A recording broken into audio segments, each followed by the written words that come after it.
do better. We're wallowing at this point. We're wallowing, and people are here talking about we winning, we winning. No, you're not. You're not winning. You whining.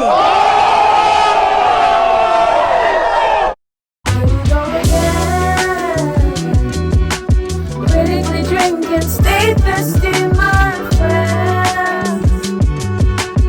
Burning the clouds and hoping never. If it does, no, we'll be back again. AR said, these 304 chicks have kids running around trying to rob us. That's why we're talking to the women. The twerker son is out trying to rob and hurt people. But my thing to that is, you're out there telling the woman to stop twerking. If she stops twerking, that's not going to stop the son from trying to rob you. So you have two options. You could get with that woman and try to be a father figure to the son so that they're not out there trying to rob. You have that option. Or you could be a mentor to the sons and try to steer them to the right path. But telling them to stop twerking, that's not going to save the son from trying to rob anybody. So again, even in your response, you're focused on the wrong thing. You're focusing on a symptom that's not even tied to the illness you're looking at. Okay, I'm the twerking woman. The son is trying to rob me. Okay, how do you stop the son from robbing you? By her to stop twerking? For her to stop sleeping around? That's not going to, like Hanifa talked to earlier. People have already made the poor decision. How do we get them out of that circumstance now? Now that they've already made the decision, the hymen's already broken. You're no longer a virgin. How do you move forward now? But I'll let you respond to that, and then I'll let you say your parting words. So here's what, and I'm glad that you even start. I'm just going to build on what you said. So when the domestic terrorist attack happened in Buffalo, one of the things when I was driving, I was thinking about, and specifically to the social media space. And I said, and I talked to you about this already. I said, the only issue I have in some of these spaces is that we are choosing content over solutions, right? We really don't want solutions, because if we were to resolve some issues, most of us won't have content. Okay. So I had to learn that a lot of us are not looking for solutions. We're just looking for content. We want to have conversations and we want to go in circles. So one of the things that I thought about when people started having the conversations about what happened is we talk a lot about symptoms, a lot, so the person, there's a cancer. But we want to talk about, they have breakouts in the skin. Let's get an ointment for that. Let's focus on getting an ointment for the breakouts in the skin. Oh, their hair is falling out. Let's get a solution for that. Let's get that good old green or blue grease and pour it on their scalp. Let's try grow their hair back. You know what I'm saying? They lost their appetite. Oh my gosh, let's get a medication to get their appetite. We having conversations now about, how do they get their appetite back? How do they get their hair back? How do we stop the skin from breaking out? And we never mention the cancer. We never mention the cancer.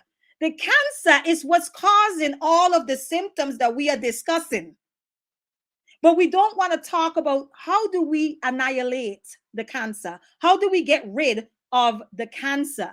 We want to focus on the skin breakouts. We want to focus on the hair loss. We want to focus on everything else, but what is causing those things? So I say that to say that it's easier to talk about symptoms. It's easier to talk about symptoms than it is to actually get at the cancer. Okay. And what I've learned is it's because most of us is like, we don't know what the solution is to healing the cancer. And so because we don't know that, we're just going to focus on the symptoms because the symptoms just seem a little easier to tackle. We could come up with some things, you know what I'm saying? It's the same thing. It's no different. What's done is done. How do we do better going forward? Those are the conversations I'm interested in. Most of us, if you are anywhere 30 and above, you've messed up. 25 and above, you've messed up at some point on your journey. Some point. Okay. You may not have messed up in the way Ashan did. You may not have messed up in the way I did, but you messed up in whatever way you did. Okay. You may not have committed some of the things that I committed, or neither I may not have committed with, but we've done some stuff, right? So it's like, how do we pick up the pieces? How do we begin to regather the pieces of ourselves and build back ourselves so that another generation don't have to? Because the reality is a lot of us are still living in the destruction of our parents and our parents' parents. So the thing is, okay, and the reason why, Ashan, is because we're not doing the work. We're just passing the buck. That's it. We're not doing the work at the end of the day. So we need to stop talking about what shoulda, coulda, woulda happen, and and start discussing what can happen, because we are the masters of our reality. Us. That's us. That's an us. We are the magician with the wand in hand, right? We are the ones that have the spells, the spells to break the curse. What are you saying? How are you using your words? Okay, are you using to build, or are you using it to destroy, to cause further destruction? So we need to let go of what, not let go. We need to learn from what already happened and do better. Do better. We're wallowing at this point. We're wallowing, and people are here talking about we winning, we winning. No, you're not. You're not winning. You're whining. Oh, that was a good one.